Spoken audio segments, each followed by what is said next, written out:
Dominio total del ser, la moral del hierro y la ejecución del recuerdo. Este no es un texto que venga a acompañarte. No es refugio. No es guía amable. No es una mano extendida. Es una sentencia escrita para quien ya sospecha que vivir como ha vivido es una forma lenta de suicidio espiritual.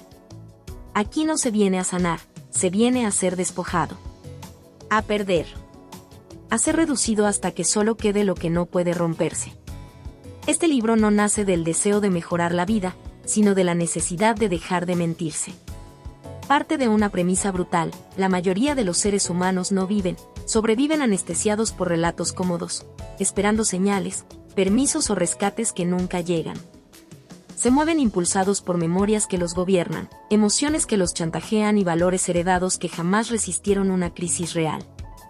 Este texto no dialoga con esa forma de existir. La declara obsoleta. Aquí se ejecuta una ruptura radical con la moral blanda, con la psicología del consuelo, con la espiritualidad decorativa. No se ofrece esperanza porque la esperanza pasiva es una droga de sumisión. No se ofrece sentido porque el sentido otorgado desde fuera es una jaula elegante. Lo que se propone es algo más severo y más peligroso: soberanía interior construida a través de la destrucción consciente de todo lo que debilita. El dominio total del ser no es un estado emocional. Es una arquitectura. Una estructura interna levantada sobre principios que no negocian con el dolor, el miedo ni el recuerdo. Aquí el estoicismo no es una filosofía de calma, sino una tecnología de guerra interior. No se trata de aceptar la vida como es, sino de gobernarse a uno mismo con una ley tan estricta que la vida pierde su capacidad de someter. Este camino no empieza con iluminación, empieza con condena. La condena de la espera, de la nostalgia, de la identidad construida desde la herida. Aquí se declara ilegal el autoengaño. Se criminaliza la debilidad improductiva. Se somete a juicio al pasado y se le exige rendir cuentas. Todo recuerdo que no fortalece es tratado como un enemigo infiltrado. Toda emoción que no obedece es vista como un motín interno. Toda moral que busca aprobación es desmantelada como propaganda para esclavos. La moral del hierro no distingue entre bien y mal en términos sentimentales. Distingue entre lo que resiste y lo que colapsa. Entre lo que mantiene la forma bajo presión y lo que se disuelve cuando el dolor aparece. Aquí la virtud no es bondad, es control. No es compasión, es claridad. No es empatía indiscriminada, es discernimiento frío. El individuo deja de preguntarse si algo es justo y comienza a preguntarse si es funcional para la integridad de su dominio interno. La ejecución del recuerdo no es olvido. Es autoridad sobre la memoria. Es negarse a seguir siendo gobernado por escenas que ya no existen, por nombres que ya no responden, por dolores que se volvieron identidad. Aquí se entiende una verdad intolerable para la mente común: recordar sin dominio es obedecer a los muertos. Y ningún ser soberano permite que lo que ya no vive dicte su forma presente. Este libro no busca seguidores. Busca sobrevivientes. No habla a quien necesita motivación, sino a quien está dispuesto a atravesar la pérdida total de su antigua identidad. Porque el dominio total del ser exige un sacrificio absoluto, la muerte del yo que necesitaba ser querido, comprendido, validado o salvado. A cambio, no ofrece felicidad. Ofrece algo más raro y más temido: estabilidad interna bajo cualquier circunstancia. Quien continúe no encontrará consuelo, encontrará responsabilidad extrema. No encontrará promesas, encontrará leyes. No encontrará una narrativa para sentirse mejor, encontrará una estructura para no quebrarse. Este texto no está diseñado para gustar. Está diseñado para resistir.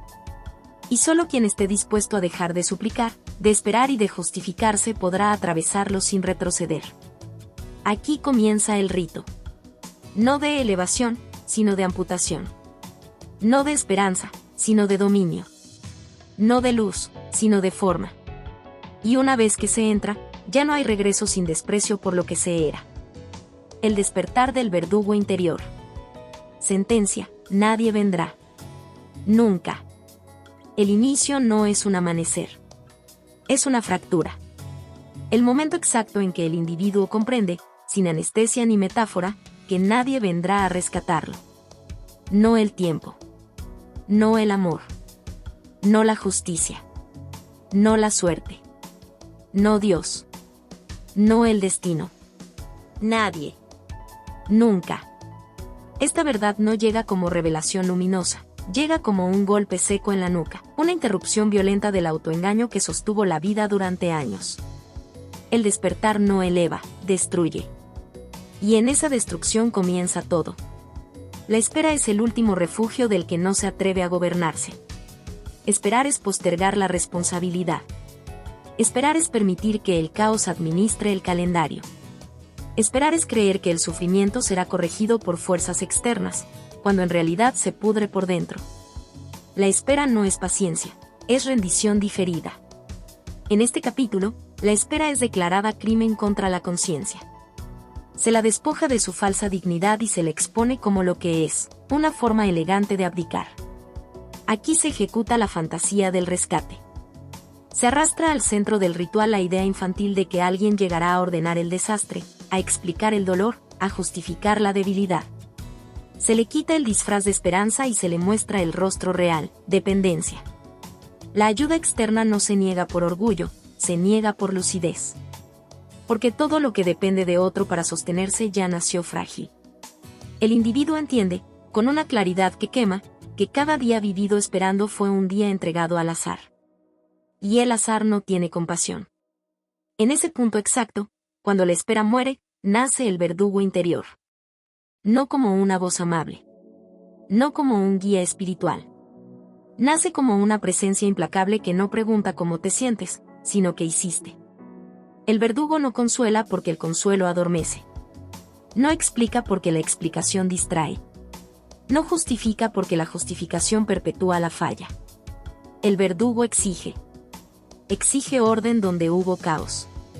Exige acción donde hubo excusas. Exige responsabilidad donde hubo lamentos. Este verdugo no es crueldad, es autoridad interna restaurada. Es la parte del ser que se cansó de ser gobernada por el miedo, la nostalgia y la autocompasión. Es la instancia que entiende que el dolor no desaparece cuando se llora, sino cuando se administra. Aquí el yo deja de presentarse como víctima de las circunstancias y se reconoce como autor del daño y del orden. No para castigarse, sino para recuperar el control que entregó por comodidad. El despertar hiere porque arranca de raíz la narrativa protectora. Ya no hay historia que explique por qué no se pudo. Ya no hay trauma que funcione como salvoconducto moral. El pasado deja de ser coartada. El contexto deja de ser escudo. El individuo se queda solo frente a una verdad insoportable. Todo lo que no hizo fue una decisión, y toda decisión omitida también construyó su ruina. Esta comprensión no es terapéutica, es quirúrgica. El estoicismo, en este punto, deja de ser filosofía y se convierte en ley marcial del alma. Aceptar lo que no se puede controlar no significa resignarse, significa retirar energía del lamento y redirigirla a la acción posible. El verdugo interior no intenta cambiar el mundo, cambia la postura frente al mundo. No busca justicia externa, construye fortaleza interna. No promete alivio, promete resistencia sostenida. Aquí se aprende una regla brutal: el sufrimiento no es el enemigo, la indisciplina sí. El dolor puede ser inevitable, la descomposición moral no. El individuo empieza a entender que cada emoción no gobernada es una brecha por donde entra el caos. Que cada excusa aceptada es una rendija por donde se filtra la mediocridad. El verdugo interior comienza a cerrar esas brechas una por una, sin prisa y sin misericordia. Este capítulo marca el fin de la inocencia espiritual. Se pierde el derecho a decir no sabía. Se pierde el derecho a esperar condiciones ideales. Se pierde el derecho a la indulgencia constante. A cambio, se gana algo más pesado y más real: autoridad sobre uno mismo. Una autoridad que no se celebra, se ejerce. Una autoridad que no se proclama, se demuestra en silencio, cuando nadie mira y todo pesa. El despertar del verdugo interior no convierte al individuo en alguien feliz. Lo convierte en alguien inapelable. Ya no discute con la realidad. Ya no negocia con la debilidad. Ya no espera señales.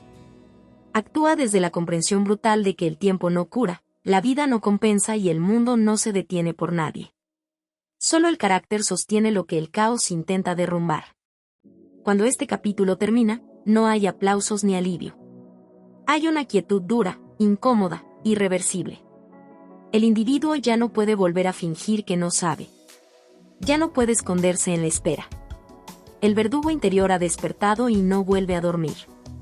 Desde ahora, cada pensamiento será observado, cada acción será medida, cada excusa será ejecutada. Nadie vendrá. Nunca. Y en esa sentencia, por primera vez, el ser deja de estar a merced. La moral del hierro, ley sin misericordia. Sentencia: lo que no resiste, no merece existir. Aquí no se debate. Se decreta. La moral del hierro no surge de la compasión ni del consenso. Nace del colapso de todas las éticas blandas cuando el caos aprieta la garganta. Es una ley forjada en el punto exacto donde la conciencia deja de buscar aprobación y comienza a exigir supervivencia con dignidad. No está hecha para tranquilizar almas, está diseñada para no quebrarse. En este territorio, la moral deja de ser un adorno social y se convierte en arquitectura de resistencia. La primera ejecución es la moral emocional. Esa que confunde sentir con tener razón. Esa que absuelve la debilidad porque dolió. Esa que convierte la herida en credencial y el trauma en trono. La moral del hierro la declara fraude. No porque niegue el dolor, sino porque se rehúsa a permitir que el dolor gobierne. La emoción es reconocida como fenómeno, no como juez. Se le permite existir, pero se le retira el poder de decisión. Sentir no legitima. Resistir, sí. Aquí se quema la culpa inútil. No la responsabilidad, no la conciencia, sino la culpa estéril que no corrige conducta ni fortalece carácter. La culpa que se repite sin transformar es una forma de autodestrucción teatral. La moral del hierro la reduce a cenizas y conserva solo lo que sirve, el aprendizaje operativo. Culparse sin cambiar es una manera elegante de seguir fallando. Este código no lo tolera. El error se registra, se corrige y se entierra. No se convierte en identidad. Se declara ilegal toda debilidad que no produzca fuerza. No toda fragilidad es condenada, solo aquella que se instala, que exige protección perpetua, que se vuelve hábito. La debilidad transitoria es material de forja. La debilidad celebrada es corrupción interna. Aquí no se protege lo frágil por principio, se lo somete a prueba. Si resiste, permanece. Si se rompe, se reemplaza. No por crueldad, sino por higiene del sistema. El bien deja de ser cómodo. El bien cómodo es propaganda para conciencias perezosas. El bien real es incómodo, exige, desgasta. Obliga a decir no cuando el cuerpo pide descanso y a actuar cuando la emoción pide huida. En la moral del hierro, el bien no es amable, es eficaz bajo presión. El mal, por su parte, deja de ser escandaloso. No se dramatiza. Se evalúa. Lo que destruye la capacidad de resistir es eliminado. Lo que fortalece, se incorpora. No hay demonios morales, hay variables operativas. La virtud es redefinida. Ya no es bondad visible ni pureza de intención. La virtud es control sostenido en condiciones adversas. Es mantener la línea cuando el entorno se derrumba. Es no traicionarse cuando nadie observa. Es actuar conforme a principios incluso cuando el costo es inmediato y la recompensa inexistente.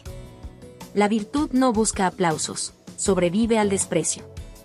La moral del hierro no forma santos, forma estructuras internas que no colapsan. Este código entiende una verdad incómoda: el mundo no premia la bondad, premia la consistencia. Y la consistencia no nace del deseo de ser bueno, sino de la disciplina de no romperse. Por eso, esta moral no promete justicia. Promete estabilidad interna. No asegura resultados favorables.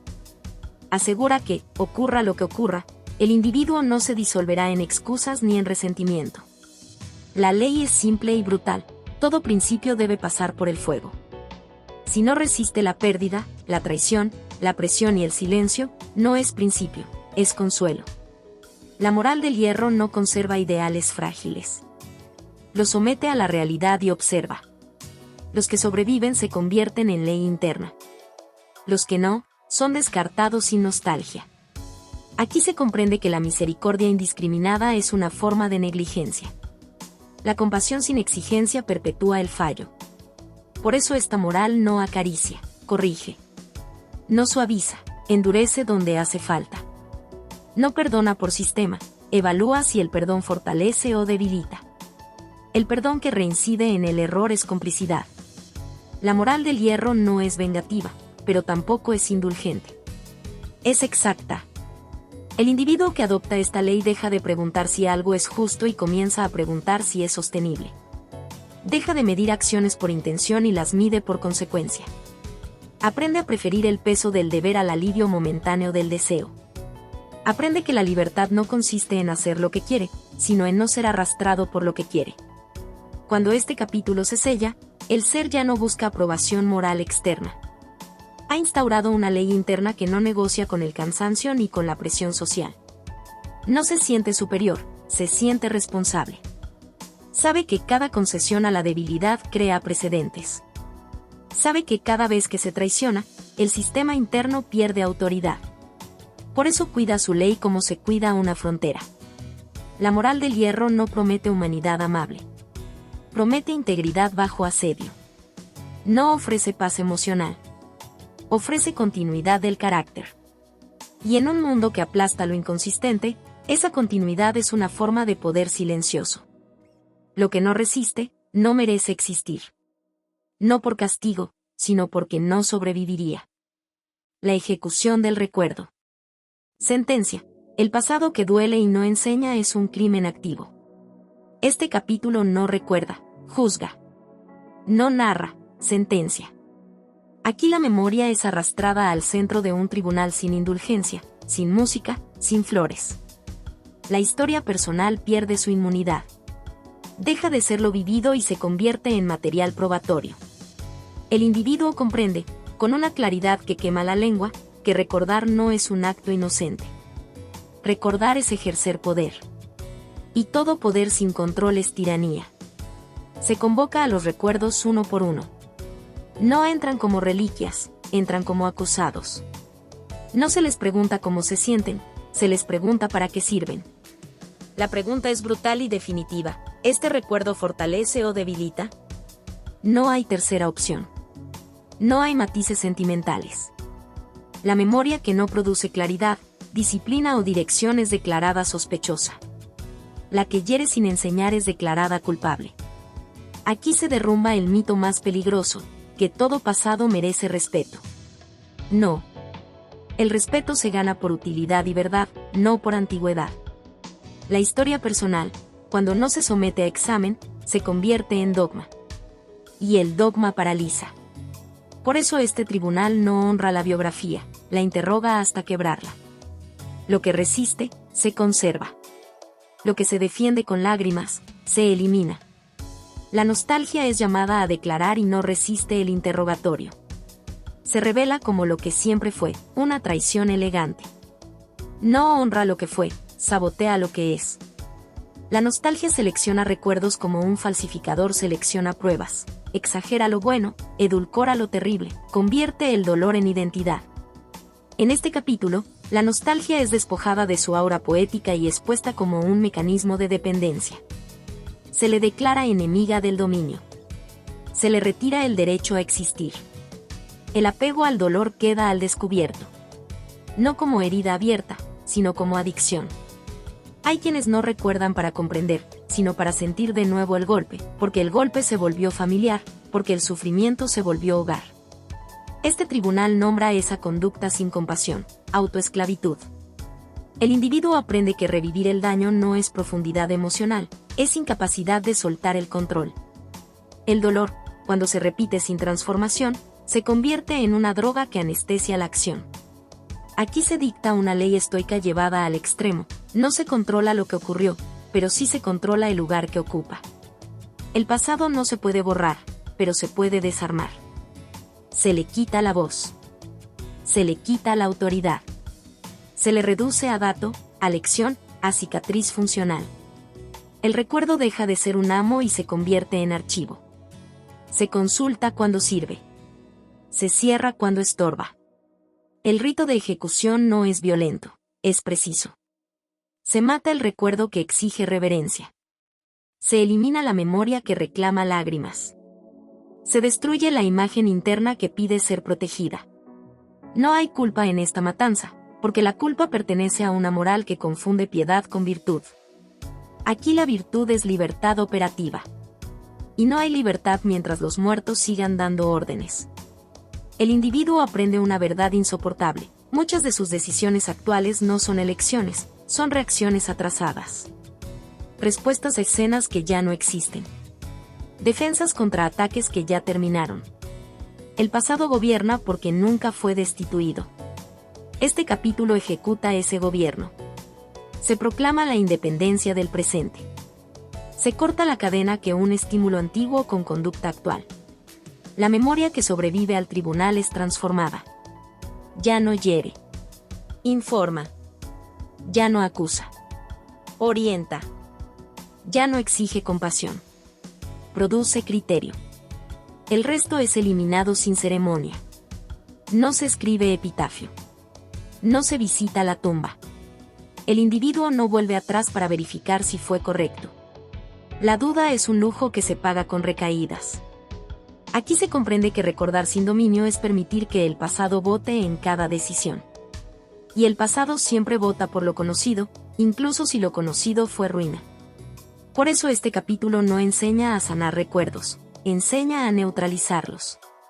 La sanación puede ser lenta y sentimental. La neutralización es inmediata y efectiva. Al final del rito, la mente queda más silenciosa. No más tranquila, sino menos infestada. Los pensamientos ya no chocan con escenas viejas.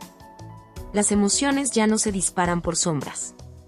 El individuo no se siente ligero, se siente desocupado. Como una casa donde se expulsó a inquilinos que nunca pagaron renta. La ejecución del recuerdo no borra el pasado. Lo desarma. No niega el dolor. Lo relega. No destruye la identidad. La libera. El individuo sale de este capítulo con menos historias y más espacio. Menos explicación y más dirección. Menos fantasmas y más mando. El pasado que duele y no enseña es un crimen activo. Y en este tribunal, ningún crimen queda impune. La disciplina como rito de sangre. Sentencia: sin disciplina, eres ganado con pensamientos. Este capítulo no aconseja. Consagra. Aquí la disciplina deja de ser un hábito elegante y se convierte en rito irreversible, una marca que no se borra, una ley que se escribe en el cuerpo antes que en la mente. No se adopta cuando es cómoda ni se practica cuando conviene. La disciplina real nace cuando todo dentro del individuo pide tregua y, aún así, se ejecuta la orden. Lo demás es simulacro. La mayoría confunde disciplina con rutina. Error. La rutina se sostiene en la comodidad. La disciplina se sostiene en la voluntad bajo tortura cotidiana. La rutina cae cuando el ánimo falla. La disciplina permanece cuando el ánimo ya no existe. Por eso este rito comienza con una declaración brutal: el deseo es un traidor natural. El deseo promete alivio inmediato y cobra la vida entera como interés. La disciplina, en cambio, no promete nada. Exige todo. Aquí el cuerpo es llamado al centro del sacrificio. No como templo, no como objeto de culto, sino como bestia que debe ser domada. El cuerpo quiere descanso, placer, evasión. El rito responde con carga, repetición, desgaste. No para destruirlo, sino para enseñarle una jerarquía clara: obedece o sufre más. El cuerpo aprende rápido cuando entiende que no gobierna. El dolor deja de ser enemigo y se convierte en lenguaje. Un idioma áspero que dice: todavía estás vivo, todavía puedes cargar más. La mente, por su parte, es forzada a abandonar sus excusas favoritas. El cansancio deja de ser argumento. La falta de motivación deja de ser razón válida. La mente aprende que no decide cuándo actuar, ejecuta cuando se le ordena. Aquí se quema la ilusión moderna de que primero hay que sentirse bien para hacer lo correcto. No. Primero se hace lo correcto. El bienestar, si llega, llega después y sin derechos adquiridos. la emoción es el último bastión que cae. Esa voz que pide comprensión, que suplica pausa, que dramatiza cada esfuerzo como si fuera injusticia. En este rito, la emoción es domada, no reprimida. Se le permite gritar, pero no votar. Se le deja existir, pero no mandar. El individuo aprende a actuar mientras la emoción protesta, a avanzar mientras el miedo grita, a sostener el paso mientras la soledad aprieta el pecho. Esa capacidad marca la diferencia entre el que resiste y el que se quiebra. La voluntad, aquí, deja de ser una intención noble y se convierte en ley interna inviolable. No depende del estado de ánimo. No negocia con el clima ni con la opinión ajena. La voluntad disciplinada no se pregunta si hoy toca, sabe que siempre toca. Porque entiende una verdad que pocos soportan: cada concesión crea precedentes, y los precedentes construyen carácter o lo erosionan. El estoicismo llevado al límite se manifiesta con crudeza: no controlas el cansancio, pero controlas la respuesta al cansancio. No controlas el rechazo, pero controlas la postura frente al rechazo. No controlas la soledad, pero controlas si te disuelve o te concentra. La disciplina es el acto repetido de elegir la postura correcta cuando el entorno empuja en sentido contrario. Este rito no es heroico ni épico. Es monótono y solitario. No hay testigos. No hay reconocimiento inmediato. La disciplina auténtica ocurre lejos del aplauso, en horarios ingratos, en días grises, cuando nadie observa y nada promete recompensa. Por eso purifica. Porque elimina al que actúa solo por validación y deja en pie al que actúa por principio. Aquí se aprende que la libertad no nace del deseo. El deseo esclaviza porque exige satisfacción. La libertad nace del entrenamiento constante bajo fatiga, rechazo y soledad. El individuo disciplinado puede elegir porque no está dominado por impulsos.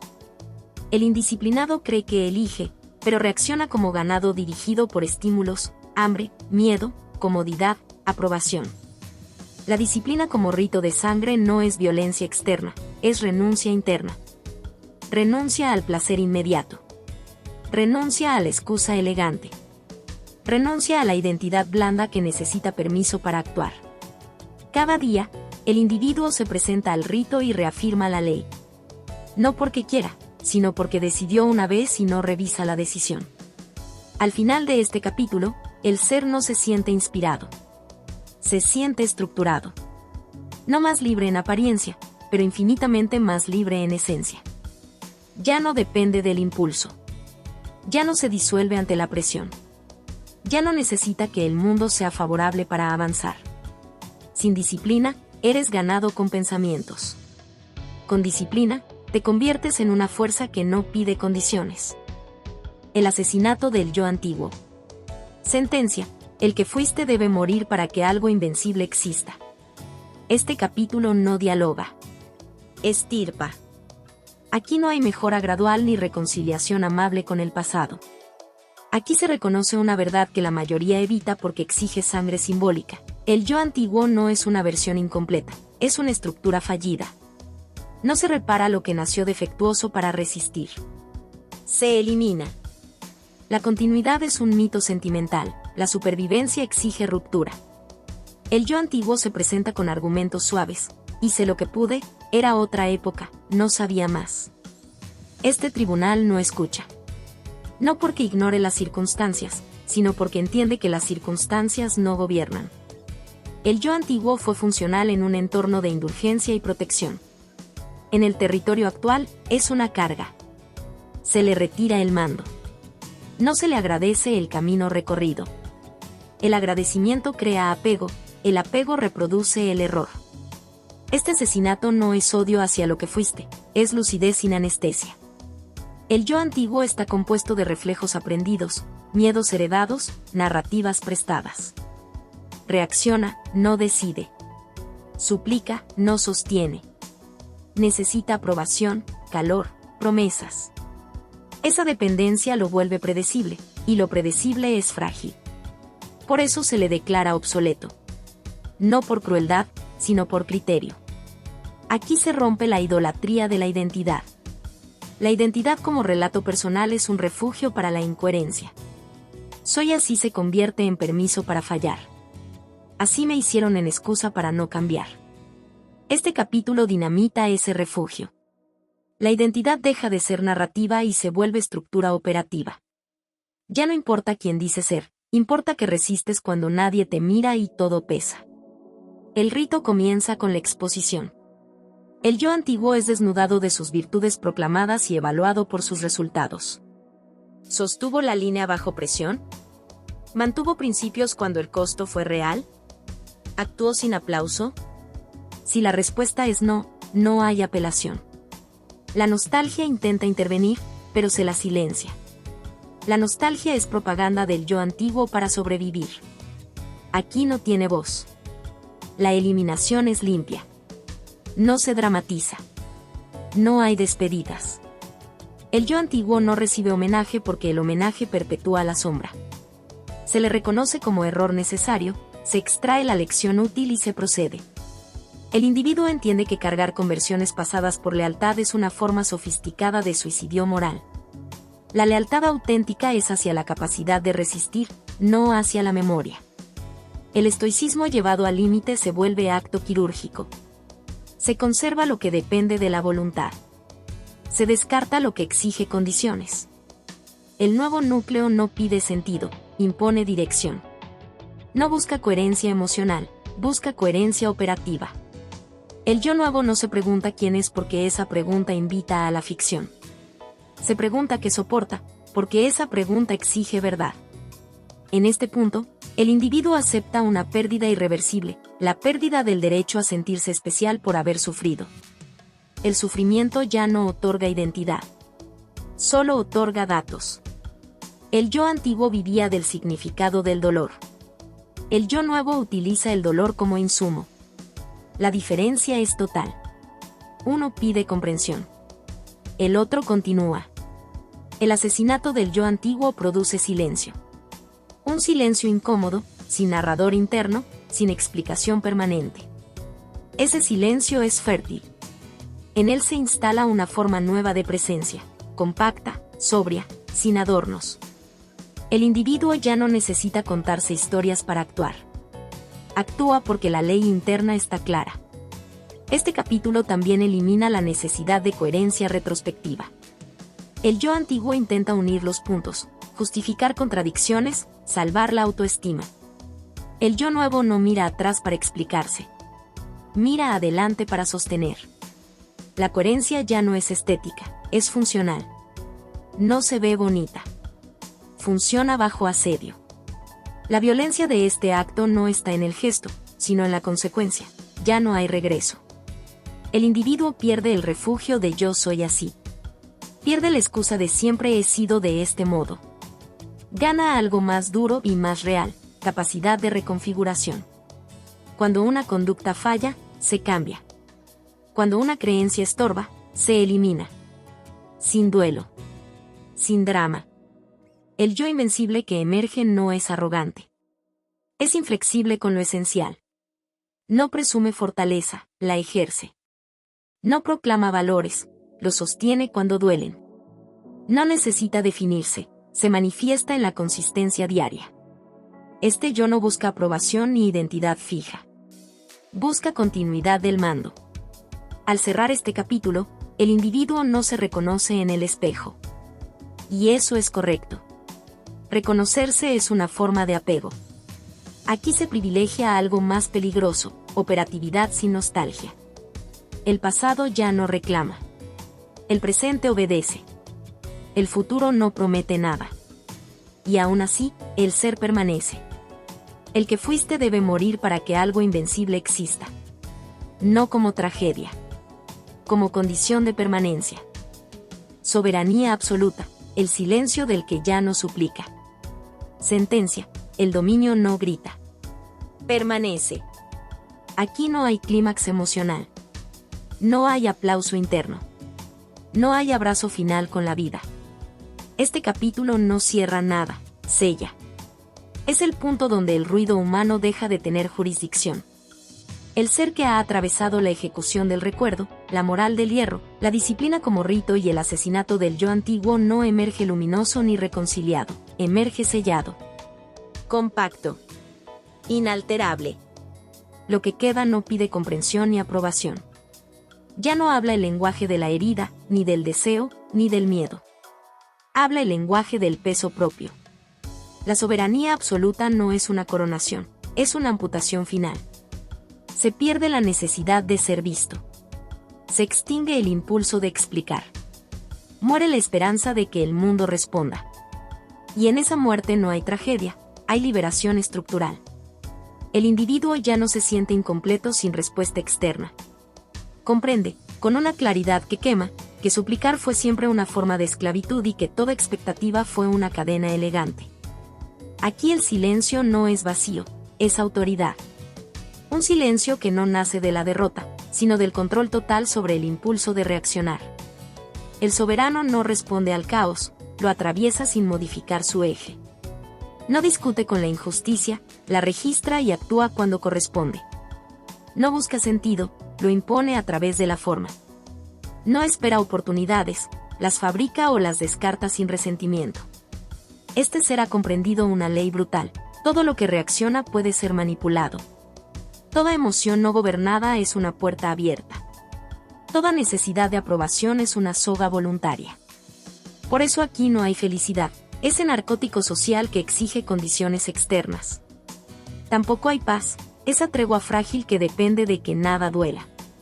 Lo que hay es algo más severo y más temido: estabilidad interna bajo cualquier escenario. Inamovilidad. Continuidad. Presencia sin súplica. El mundo no se vuelve benigno. Se vuelve irrelevante como juez. El dolor no desaparece. Pierde su capacidad de mando. El fracaso no se evita. Se integra como dato operativo. La soledad no se combate. Se acepta como territorio natural del que decide sin pedir permiso. Aquí el ser deja de preguntarse si podrá soportar lo que viene. Ya se ha convertido en aquello que soporta. La soberanía absoluta es entender que nada externo puede otorgar ni arrebatar dominio. Que el control real no consiste en vencer al entorno, sino en no entregarle el timón interno bajo ninguna circunstancia. El soberano no es optimista ni pesimista. Es preciso. No se motiva. Se ejecuta. No se consuela. Se sostiene. No se promete nada. Cumple consigo mismo sin testigos.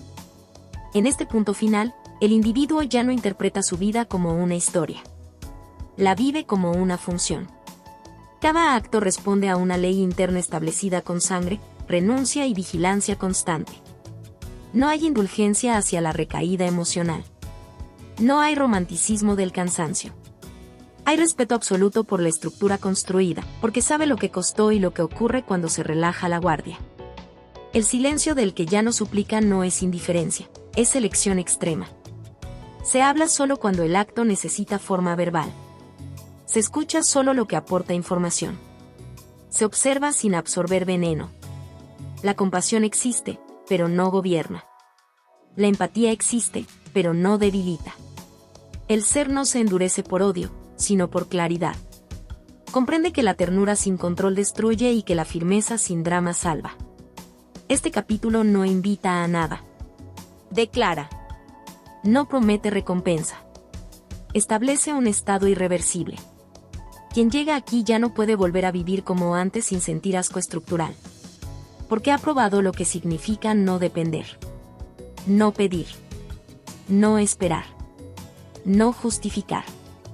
Permanecer. La soberanía absoluta no se celebra. Se mantiene. En silencio. Bajo cualquier cielo. Bajo cualquier pérdida. Bajo cualquier victoria. Porque el dominio real no necesita ser anunciado. Permanece. Dominio total del ser, la moral del hierro y la ejecución del recuerdo. No hay preludio. No hay permiso. Este texto no pide entrar, irrumpe. El dominio total del ser comienza cuando el individuo acepta la sentencia que más resiste: la vida no debe explicaciones, y la conciencia que mendiga sentido ya ha perdido autoridad. Aquí no se busca consuelo, se impone orden. No se persigue alivio, se exige control. Todo lo demás es ruido. La moral del hierro nace del rechazo absoluto a la debilidad sentimental que se disfraza de humanidad. No es crueldad, es lucidez armada. El hierro no odia, no ama, no vacila, funciona. Así debe funcionar la mente cuando el caos presiona.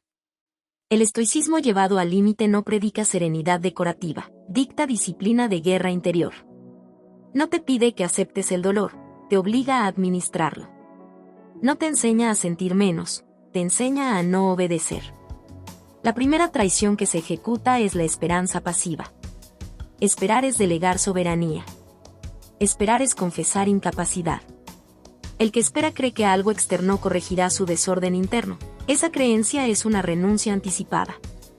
En el dominio no se espera, se decide. La decisión no promete resultados, promete responsabilidad sin coartadas.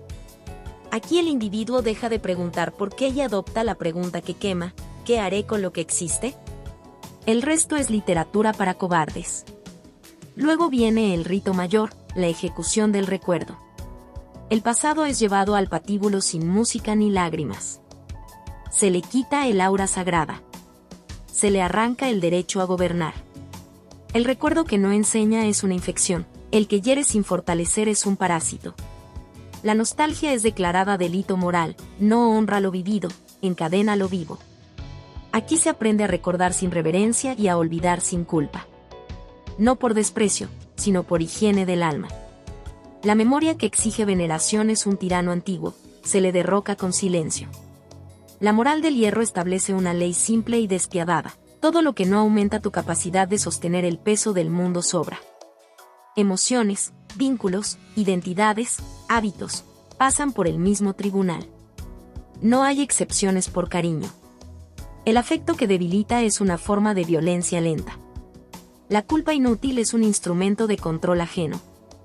La lástima por uno mismo es una blasfemia contra la potencia que aún queda. El dominio no elimina la emoción, la subordina. Sentir está permitido, obedecer, prohibido. El cuerpo entra entonces en el rito. No como templo, sino como herramienta.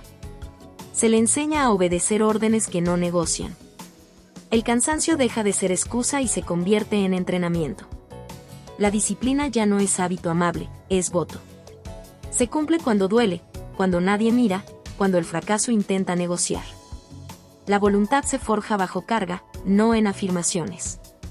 El que no soporta la incomodidad cotidiana no merece la palabra libertad. Llega el momento del asesinato necesario, el yo antiguo. Ese que se explica, que se justifica, que se protege con narrativas. Ese que confunde sensibilidad con virtud y vulnerabilidad con verdad. No se le humilla, se le retira el mando. Se le reconoce como etapa fallida y se le clausura sin homenaje. El dominio no mejora identidades, las reemplaza por estructuras. Ya no importa quién crees ser, importa que resistes cuando la presión no cede. El estoico extremo no busca paz, busca inamovilidad interior. No quiere un mundo justo, quiere una mente que no se descompone ante la injusticia. Acepta el destino no como resignación, sino como campo de operaciones. No ama el sufrimiento, pero lo utiliza. No idolatra la fuerza, pero la cultiva. Entiende que la fortuna es inestable y que el carácter es el único bastión que no cae si se gobierna con hierro. Al final, cuando el rito concluye, no hay euforia. Hay silencio funcional. Un silencio donde las provocaciones pierden autoridad. Donde el pasado no reclama. Donde el futuro no promete. El individuo no se siente mejor, es más firme. No se cree invencible, dejó de ser frágil. Ya no suplica comprensión. Ya no negocia principios. Ya no confunde bondad con debilidad. El dominio total del ser no te hace amable. Te hace incorruptible. No te regala sentido, te obliga a fabricarlo cada día bajo presión real. No te ofrece redención, te impone soberanía. Y esa soberanía tiene un costo irrevocable: perder el derecho a mentirte, perder la comodidad de culpar, perder la ternura con la que justificabas tu estancamiento. A cambio, obtienes algo que ningún colapso puede arrebatar: la autoridad sobre tu mente cuando todo tiembla. No es una vida más fácil. Es una vida no arrodillada. Y eso, para quien entiende el hierro, es suficiente.